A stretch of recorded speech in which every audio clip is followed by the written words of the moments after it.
Hello, Camp Pros. This is Oliver Green. My pronouns are he, him, and I'm the Executive Director of YMCA Camp Winona in Leon Springs, Florida. And my name is Matt Wilfred, and I am the executive producer of podcasting at Go Camp Pro. My pronouns are he, him, and you are listening to First Class Counselors. This series is for the camp directors to give to their counselors as they hire and prepare them for the upcoming summer. Because like we have said for the last 3 seasons, and now all of season 4, we'll say the same thing. Great camp directors know that counselors have the most important job at camp, and their abilities make or break a camper's week. So if you have great counselors, you have a great camper experience, and you have campers wanting to come back year after year. Yeah, so thank you for tuning in. Here we're going to cover one specific topic and cover the essentials as fast as we can. It's the need to knows. We can't go without The fundamentals. the basic. So, my friends, welcome to season 4 of First Class Counselors. We are so excited to continue to be a part of the Go Camp Pro podcast network. And as we get started this season, we're going to see a lot of crossover between our shows and the other ones out there. We've done some crossovers so far. I think we did one with Camp Code, and it was like one of the best shows ever. So I'm sure we'll connect with the Camp Hacker podcast, Camp Code, the Day Camp podcast, maybe even the Camp Owners podcast, and who knows, maybe even fundraising at camp. I don't know what that crossover would look like, but I'm sure we can dream up something fun because Travis, Joe, and Heather are awesome. So thanks for tuning into this podcast. If you want to check out other Go Camp Pro podcasts, go to gocamp.pro/podcast and you'll see all 7 of the shows, or look us up in your favorite podcast app and you'll find all of the other shows there. They are definitely worth listening to. If you're a counselor listening to this, the other podcasts are what full-time established camp pros listen to year after year after year. And they have a big following. So that is kind of your future in the camp industry. So why not get like a cheat code into the future? It's like the best idea ever, I think. So listen to the other podcasts. But for now, thanks for tuning into First Class Counselors. Oliver, what are we talking about today for season 4? Well, we're going to talk about summer 2021. You know, everything everyone just went through at their camps for this past summer, which was huge. But we're not just going to tell some good stories from summer, but we want to make sure we make this a learning experience. So how do you collect yourself after summer to make sure that you gain the lessons from it, you don't forget what happened, and that you can go into your fall, winter, and then prepping for summer in the spring, ready for summer 2022. So many of our camp professionals are taking this time in the fall to catch our breath after everything that happened this past summer, good and bad. And then when we get into winter or early winter, you start all the things that you need to get done for camp, whether it's budgeting, whether it's starting staff hiring, whether it's just getting that ball rolling again of thinking about camp after a big decompression period. So let's get things started and let's make sure we have everything covered as best we can. So whether your summer was good or bad or downright ugly, it's important to treat September like a TV remote. And this is like back in the day when remotes, the TV still had remotes. So I might be like dating myself already. But what I want you to do right now is press pause. You're going to rewind a little bit. You're going to watch it in double speed as you remember it. Then slow it down and keep playing as you make your way towards next summer with us for this episode. It's season 4 of First Class Counselors. So let's dig in. All right. And we're going to get started right now with the most boring thing in the world you could ever hear about. And that's the topic of documenting, right? It's writing everything down, as everyone always thinks about, in journal or on your laptop under the section diary, whatever you want to call it. But it's making sure that you can remember and have something to come back to. So to talk about that for a little bit, I want to make sure that we hit it down. Because documenting, we do think about that paper and pencil, or for a lot of younger people, maybe a laptop. But I want to make sure that we're doing it properly. So the first thing I want to say is, do write it down. Take that time in whatever way that works for you, whether it's speed notes and you're just trying to jot as much down as you can. I usually will section it off by sessions during the summer. So I say like session 1, session 2, session 3, session 4, and try to get it covered as best as you can. And even split those sections like, okay, for me as an exec now, I have sections on facilities, I have sections on staff training and hiring and paperwork and such. But as like a counselor, I might be starting to think about like, what are the things that was really missing in my cabin, right? Where was the spots that I like had a really good time and had like a lot of fun? Like, what was the thunderstorm that we all got stuck in the cabins for that all my kids had a blast in? What were those favorite memories? Because I want to highlight those. I want to remember those when I come back to say, okay, cool. We got stuck in a thunderstorm. We had a really great day when we did an internal cabin fashion show, and everyone got to dress up with the random stuff that they had in their suitcases or whatever they had packed for camp. So that's a big one for me. I say write it down, but keep it organized. Keep it in those by session. Keep those in there by subject matter of what you're talking about for camp, whether it is your program that you ran this summer, right? It's making sure you have some type of documentation for it. The second part is send documents on to your director, right? And I kind of just hinted at that a little bit, but you're a counselor, you just went through a summer of being a lifeguard, you just went through the summer of being the archery instructor, you just went through the summer of being the activity instructor, whatever your position was at camp, you have some extensive knowledge on what went really, really well there and what didn't go well.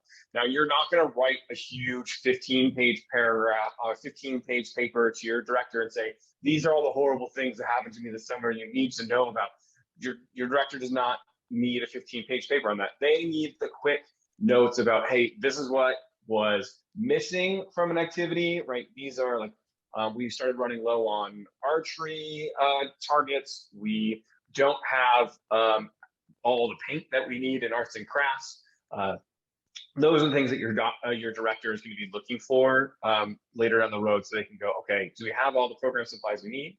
And then they're also going to be looking for procedures and stuff. So what was the best thing getting ready for the summer, especially something for like arts and crafts? That's not a department I'm particularly strong in. So if I have something written down there that says, hey, these are the supplies we needed, this is the best way that we did crafts this summer. It really worked to have a preset craft for some of our activities. Whatever it was, give your advice there, because that's going to help. And if they have that documentation in going into this fall, then when that ball starts rolling for them as a director, they're going to have what they need written down. So I think that's really important. I think that's a really cool thing to do. And I have a couple more things, but I'm going to let Matt take over for a second.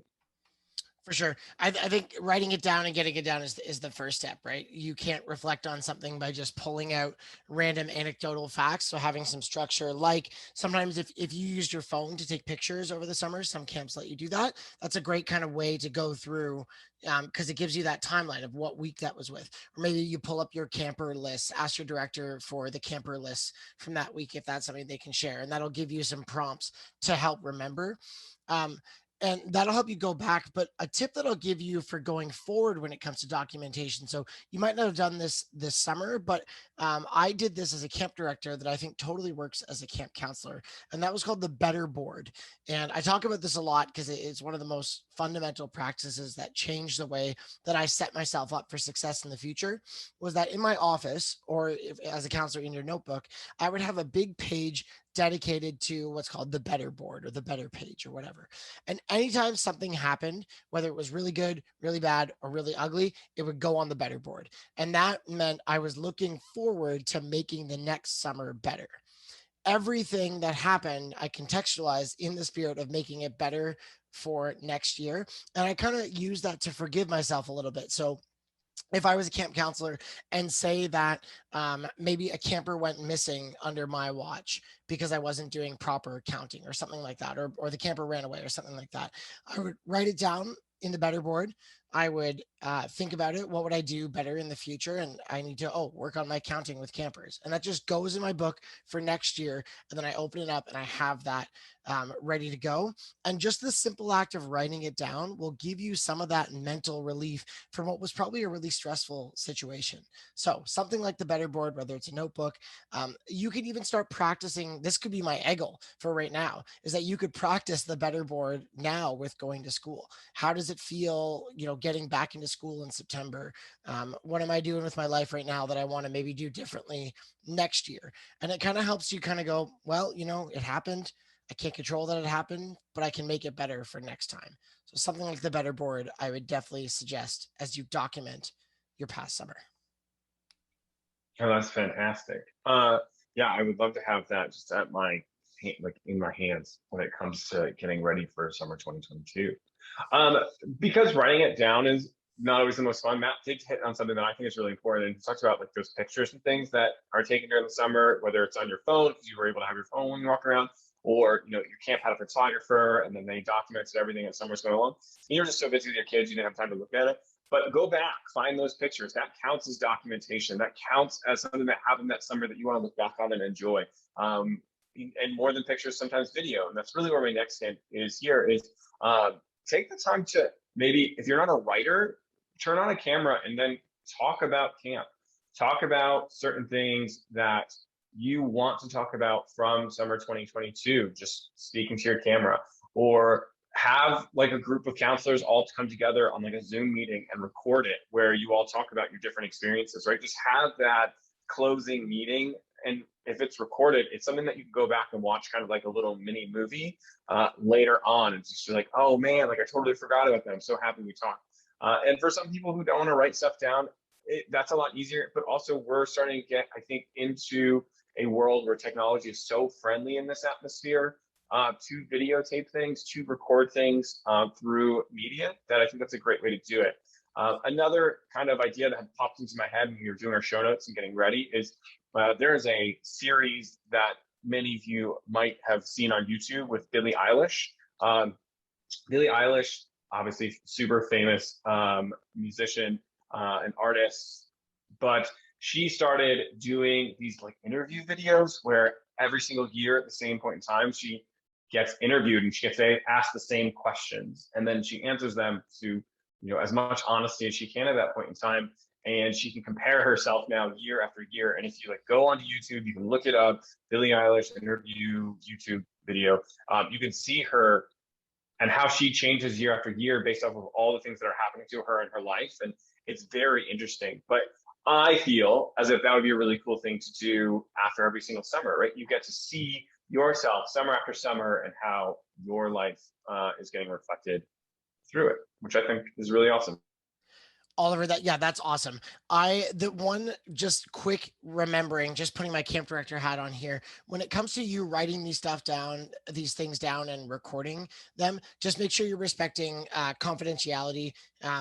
You shouldn't really be using campers like full names and those kinds of things. Or if you're requesting documents, those need to be like shredded or burned or whatever, because it is private information that you might be writing down or thinking about. So just make sure you're doing that. And also just respecting other people in those. If you had beef with another counselor or you felt like your director was unfair, those kinds of things, I would suggest that you don't record those in any sort of way that could make it out onto the internet, because that's just not a very kind thing to do. And not that any first class counselors listening to this would ever do that, but it's just a good reminder that I would think the directors who are also listening to this would appreciate that reminder.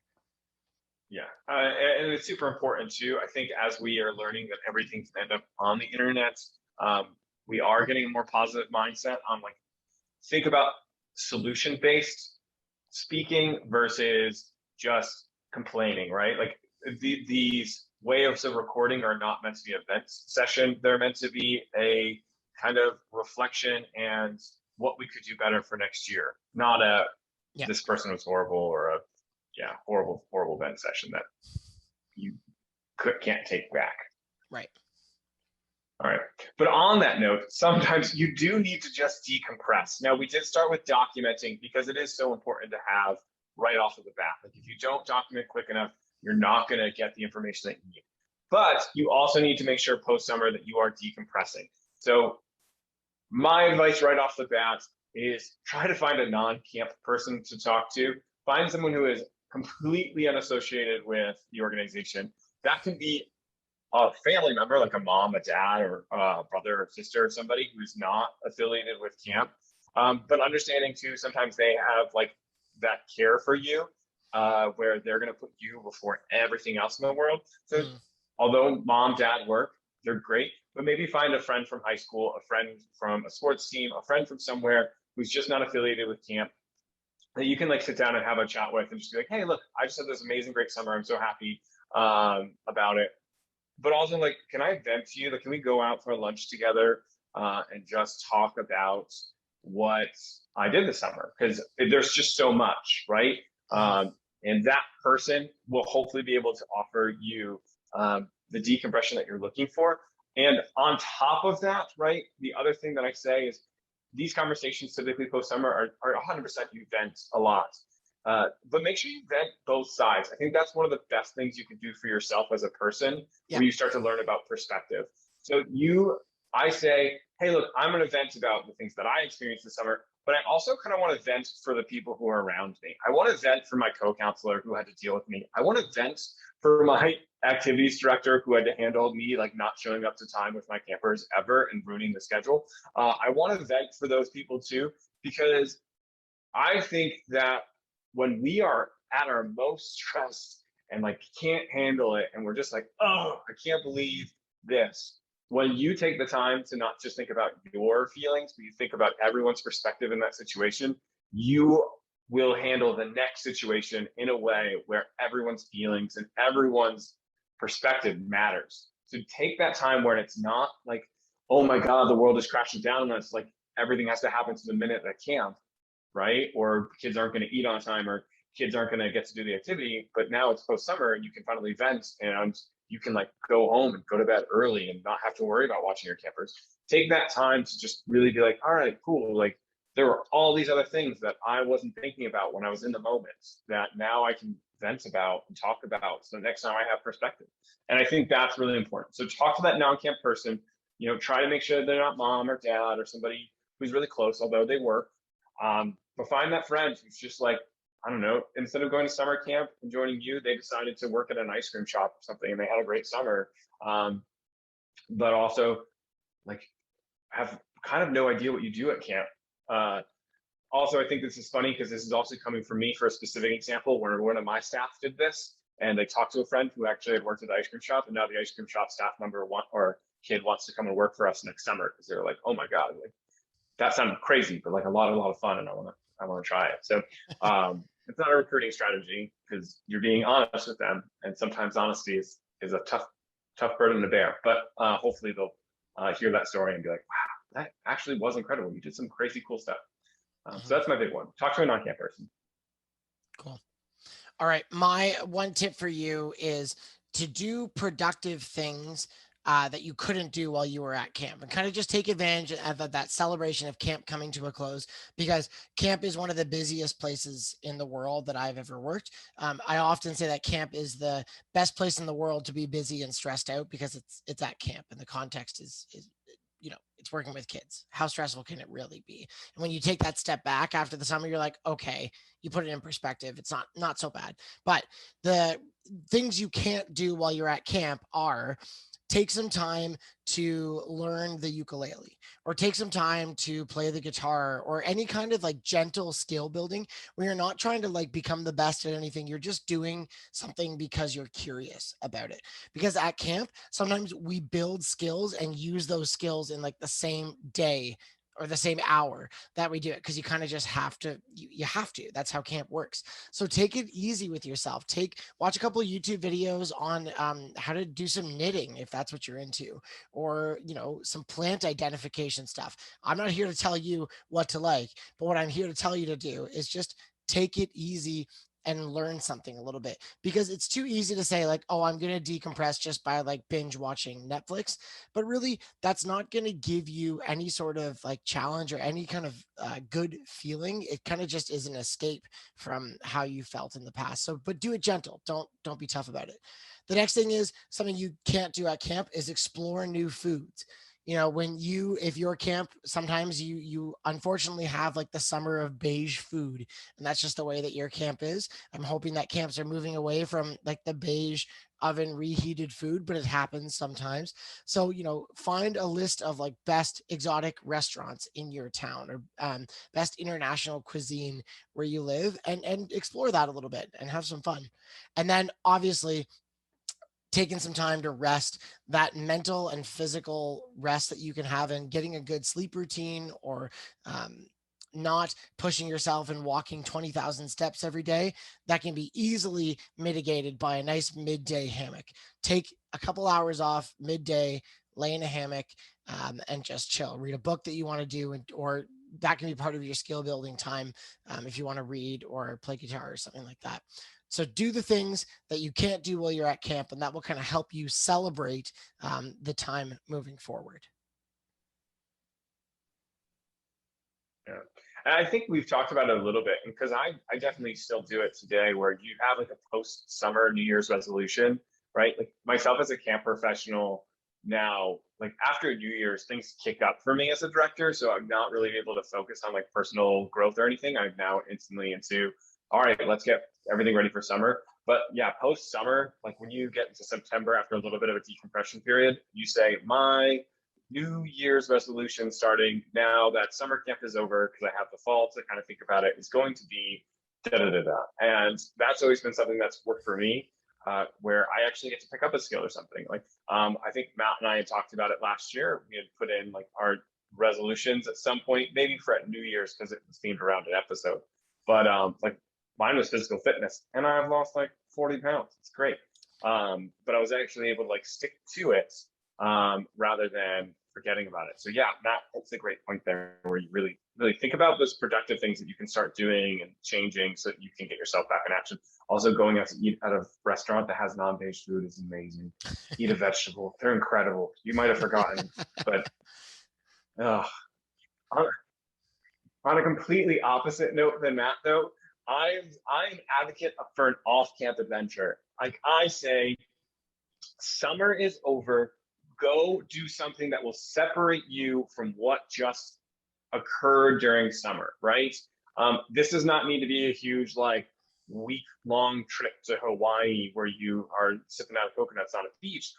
It can be just a simple day where you can go on an adventure that's a lot of fun, but don't hold yourself back and just kind of continue into the monotony of whatever you're doing. Like, yes, going to school and all these things, but really take that one day where it's just cool. Camp's over. I am now in the world, not the camp bubble any longer. And my big suggestion is, if you are above the age of 21 or 18 in Canada, go and get a drink. Just get something to drink and just go, wow, I made it. I did it. But yeah, I say like an off-camp venture is great. And the nice thing about that is it does separate you, because then you can start thinking back on your summer as not just camp, but that time that you went bungee jumping, or that time you went axe throwing with friends, or the time you went to go learn surfing. And then also on top of it, when you think back on summer, you don't think about this huge dominant thing that camp took over everything in your life, but you still have this opportunity between going from camp to college, or camp to whatever your next job is, or camp to whatever happens to you after summer camp is over, to that little bit of summertime that you have to kind of relax and do some type of an adventure. So I say do some type of off-camp adventure, something that can separate and let you know that you had an amazing summer too on top of camp. And that's a great one for me. But moving down the line a little bit, we're going to talk about problem solving, because now you've decompressed, you've gotten to calm down a little bit, and you're going back into all this documentation that you were keeping.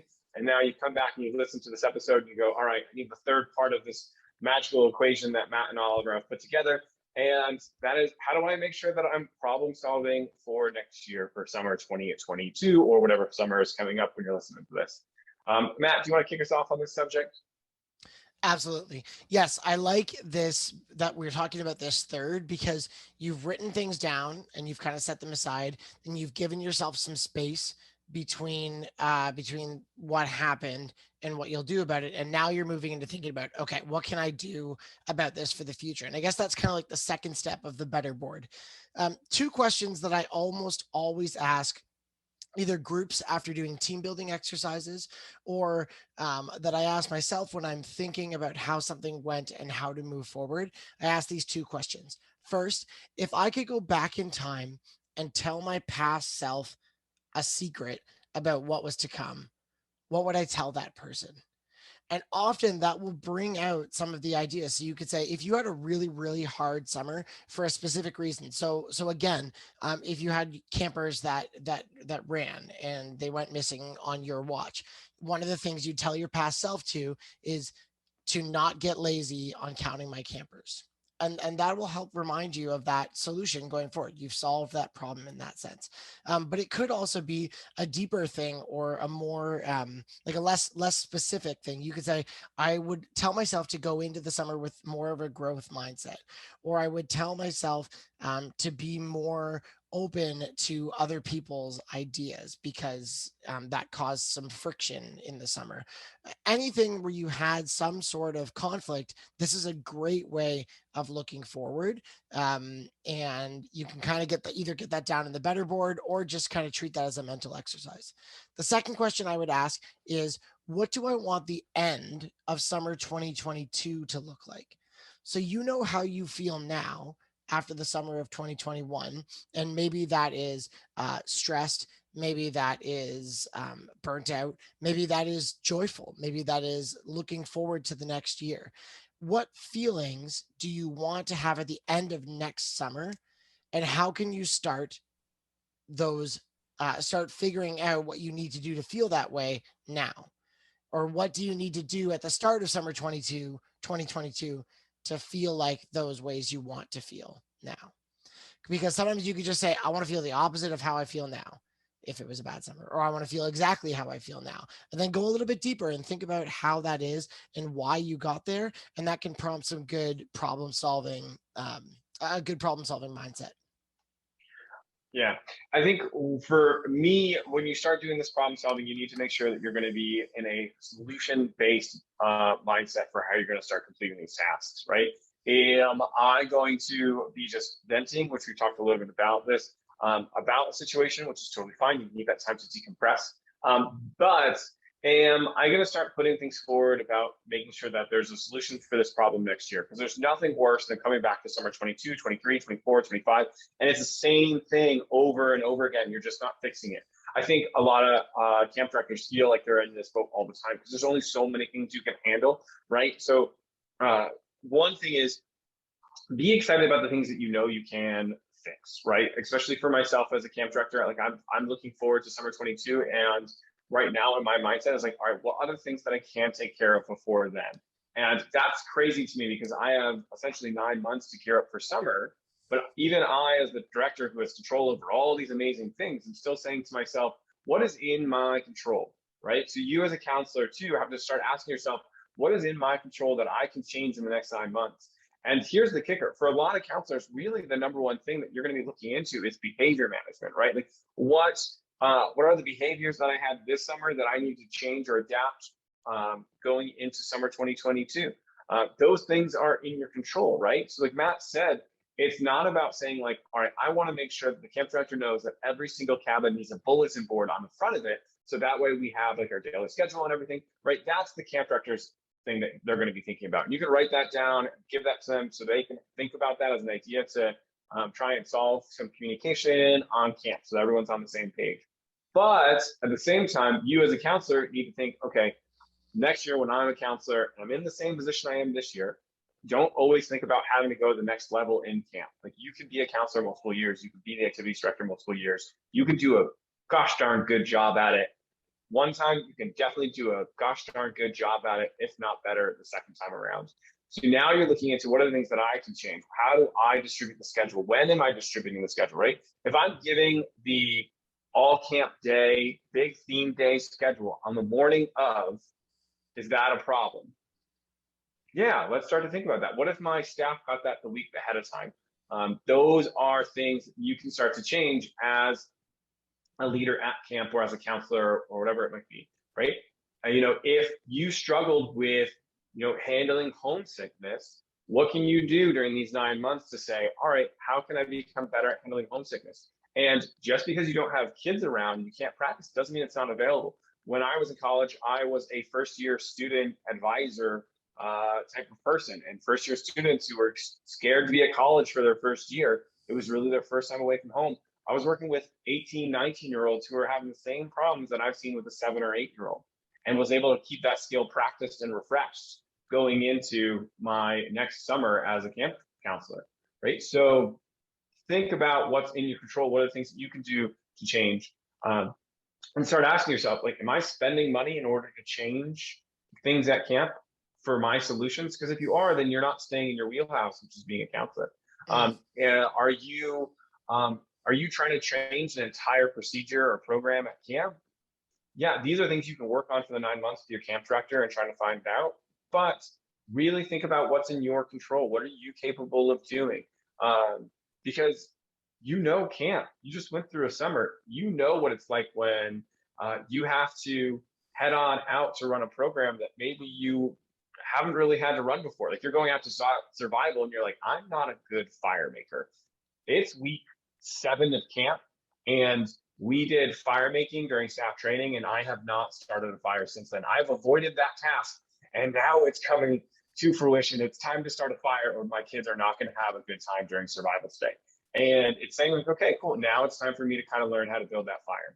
It's time for me to pick up the skill that maybe I didn't, because that's in your control, right? And that I think is really important for your problem solving. It's solution based, because if you are trying to, switch things for next summer that are these huge monumentous tasks, right? You're going to get stuck not getting the skill sets and the things that you truly need for what you're going to be doing.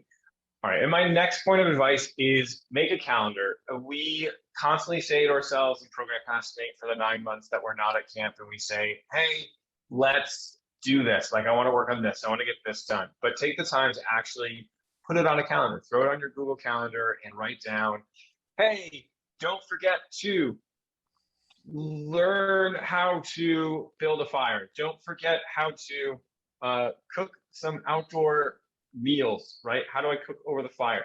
Find those times during the year where you can maybe work on some of those skills. Put them on a calendar, and then all of a sudden, there's a night at college where instead of everyone going to the dining hall, you try to cook things in like over a fire and get yelled at by campus security because you're illegally starting a fire on college campus, and they're like, "What is this?"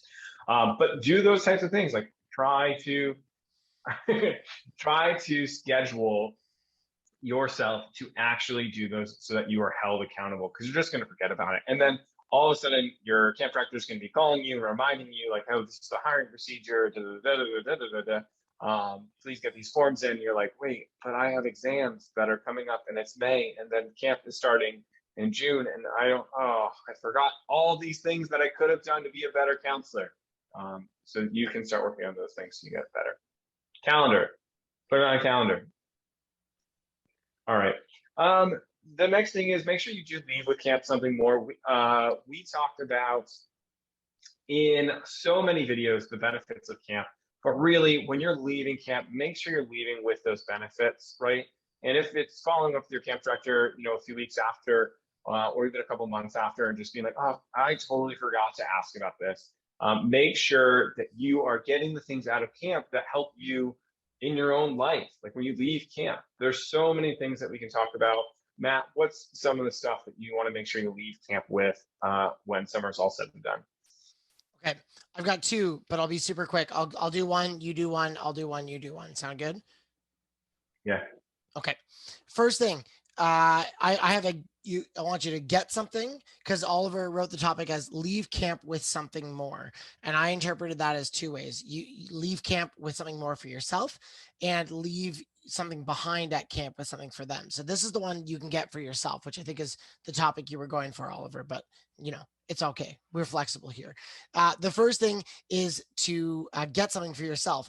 And this is a tip just on asking for a reference or a letter of reference moving forward when you're looking for jobs outside of camp. And this is something that drove me nuts as a director, is when I would get a random phone call on some Wednesday afternoon with someone saying such and such person applied to be a technical blah, blah, blah, or to be a childcare or a babysitter or whatever with us. And they wrote your name down. Can you give us a reference? And it is one of those kind of conventions in hiring in the world that something you need to follow is ask ahead first.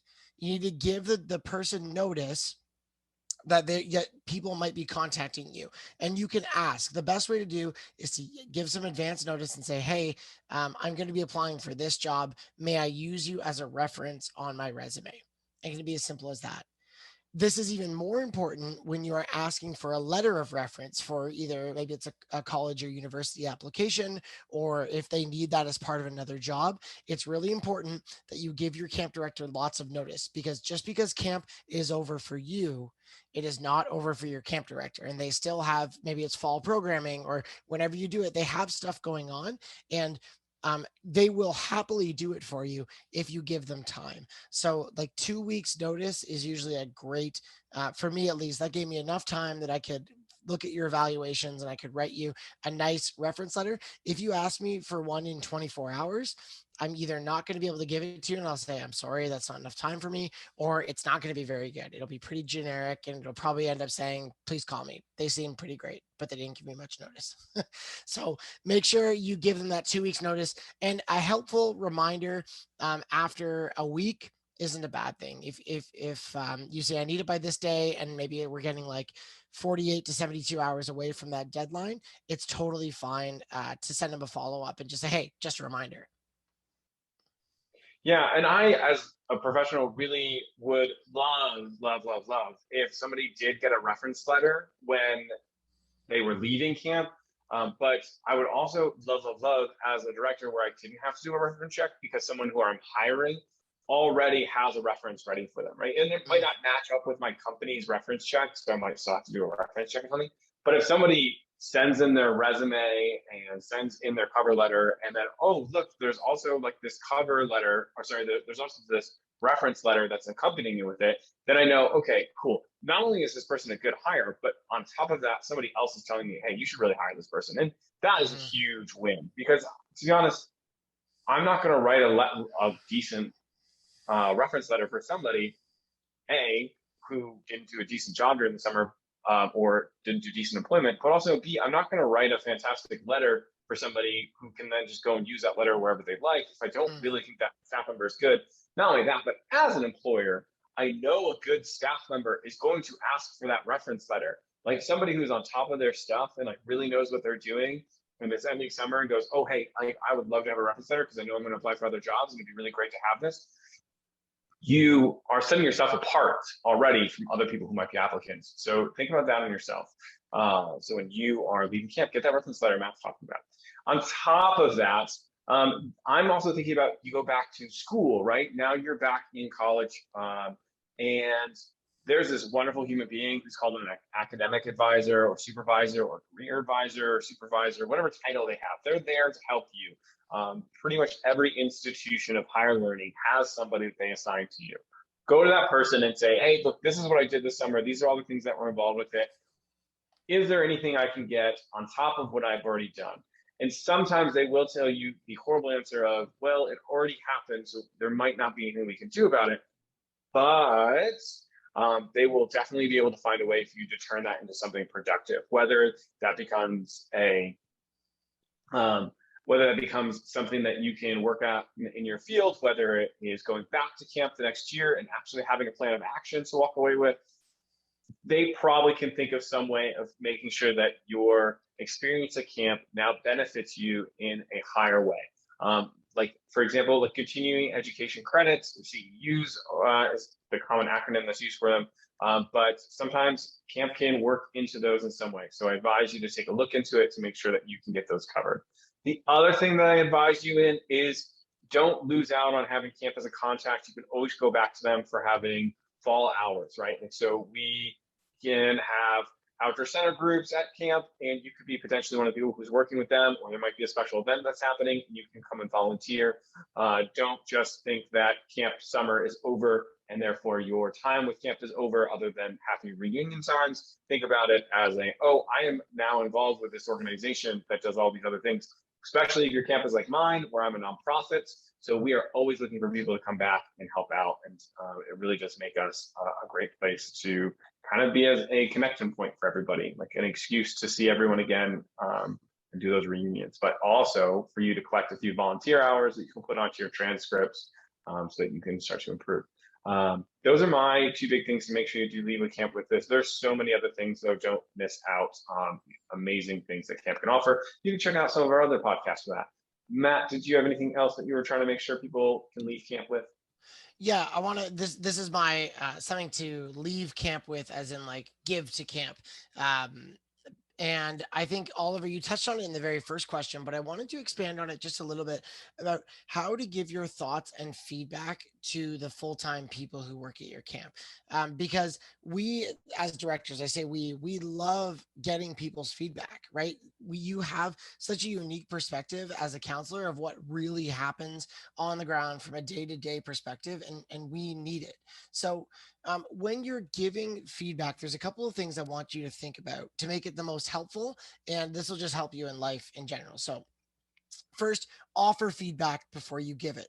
There, we want to set the people that we're giving feedback in the right mentality where they feel like they've had a bit of a choice to get it. So rather than sending your camp director like a wall of text about all the things that went wrong during the summer, a quick message saying, "Hey, I have some thoughts from the summer, and I would be keen on giving it to you. Would you be interested in that?" And most directors, I think a lot of the good directors out there will say, "Yes, please give it." But then you've kind of set up that relationship, and showing that you're at least a little sensitive to the fact that you don't want to just bombard them with something. When you give someone feedback, there's three things that you need to think about. One, it needs to be non-judgmental feedback. And basically what that means is it's what you have actually experienced yourself, and you're only sharing that experience. You're not passing judgment or making an assumption about anyone or a specific situation. You're just passing on what you saw. And if you do need to maybe like put some points together, you can say, "I think that," or "I felt that," or "I'm not sure, but it seemed like this." Along with that, make sure it's specific feedback. So you're not saying, "It kind of felt like they didn't do their job." Like that's not specific at all. It didn't give a time and a place when something happened, what the incident was, how did it make you feel, how did you go forward from it. Um, just giving general things is not helpful because then you can't point to something specific that needs to be changed. And the third thing is that it needs to be your feedback. This isn't based on anyone else. You're not like rallying all of the counseling staff together to write this mean letter about the unit head, because that's, again, it's not helpful because it's not coming from your perspective. That non-judgmental, specific, and personal feedback is important. So I'm going to give you a piece of feedback, and then I'm going to give you like 2 seconds to think about it. And then I'll give you a way that I think you can tweak it. Ready? Here's the bad feedback.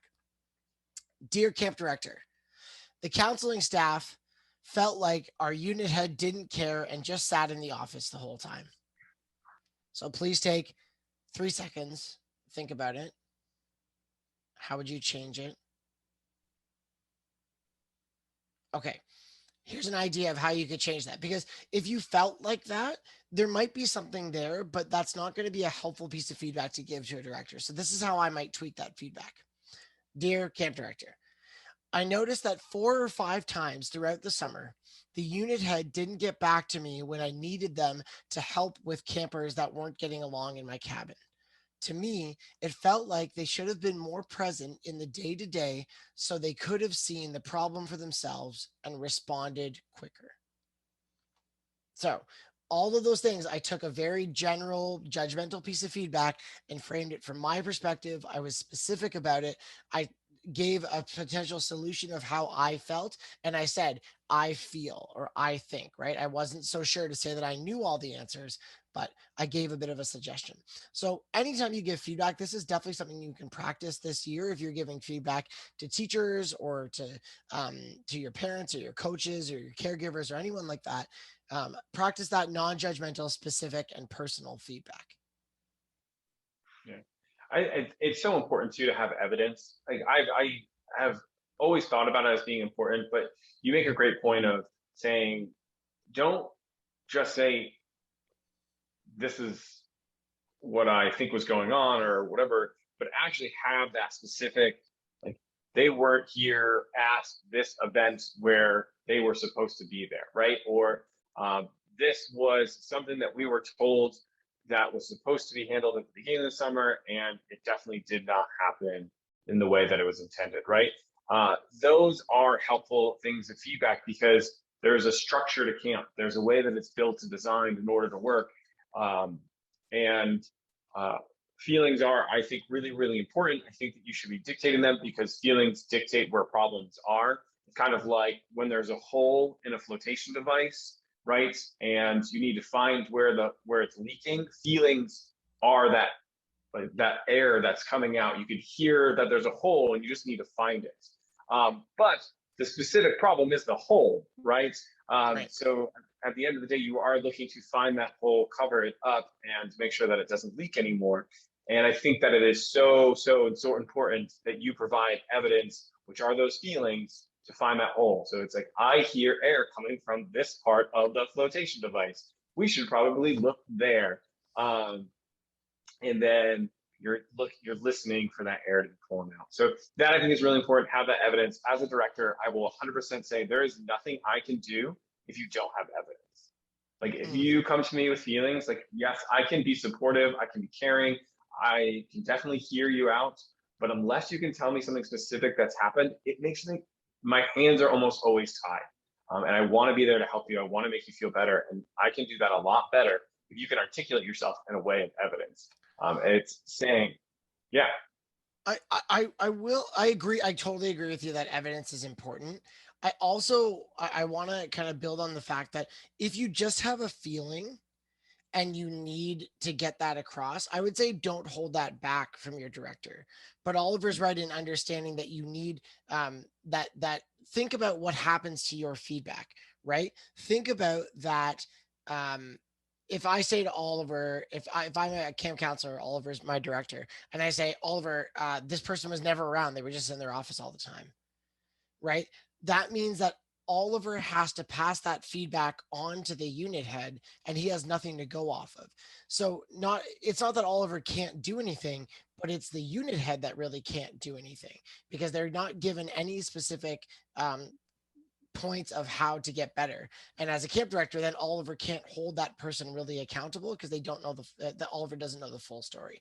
So I don't want you to think that just because you have a feeling and you don't necessarily have any evidence, but when you give that feedback, call that out and say, like, I'm really having trouble putting putting my finger on the exact moments that it happened, but I know that it was more than once, and I know that it made me feel like this. I think that's a good, honest way to approach that feedback. I'm sorry to interrupt you, Oliver. I feel really strongly about that. No, it's a great point. And like for me as a director, the evidence comes from something where, and if we're staying in this situation of the unit leader, it's, that counselor comes up and they say, yeah, I don't think they've been present at activities, right? That's where I needed them the most. And that's because they have the key to get into archery, right? Archery is locked. And with the unit leader, we can't get in because they have the key and they're not present. They're not showing up first thing in the morning to be there to open the archery gates, right? And that's important because that's evidence. Because then I know that my employee is not showing up to work on time and not handling a responsibility that's unlocking the archery shed for you. And that is the evidence that I need to go to that person and be like, hey, look, I have this account of someone not showing up. And then I also talked to a few other people, and it looks like you're not being present in the morning, right? Where are you at? What are you doing? And then we can start to problem solve and have a solution-based answer for how we're gonna fix this problem. So I think that's where it really comes from. Is you need that evidence. You need those things that are happening that can guarantee that something can be fixed. Right. And I think that's really important. But with that being said, I think it's really important. We covered everything from today, from top to bottom, or at least we hope we did, of making sure that to document your summer, making sure you take the moment to decompress when it's all done, making sure that you walk away with camp with something a little bit more, and then, coming into this as a great problem solver at the end of the day. So with that being said, once we've covered today's topic, we cover the end of our topic, or the end of our show, which is our Eggle time. So it's ever growing and ever learning. And today, Matt and I have a couple things that you can do as a counselor to improve your skills. Matt, do you want to hit us with what your Eggle is, your first Eggle of the season? Yeah, for sure. This year at school, I'm doing a lot of nature education with my kindergarten to grade 8 students. And one of my favorite things to do is just starting our day in the gardens at our school and doing what I call a wonder walk. And a wonder walk is using your senses and letting them help you wonder about things. So maybe you wonder why like this hosta plant has holes in it from caterpillars and this one doesn't. What makes them different? And I would only know that because I can see it. Or why does this tree feel different than this tree? Or why does this smell only happen in this area? Or how do these flowers smell different? Or what is this thing? You might not know what that thing is. So if you want to know what things are, there are some amazing apps out there that can help, and I'll link those in our show notes. The Seek app, the Picture This, Plant Net, and Picture Mushroom app. Those are I literally have all six of the apps I'm going to mention just like on my homepage because I love walking around with my phone and IDing stuff. I think it's really interesting. A lot of those apps, they tell you what's edible too. The mushroom app is like, definitely don't eat this. You could eat this, but it tastes not really great. And like, definitely eat these. These are amazing. And I think that's super helpful.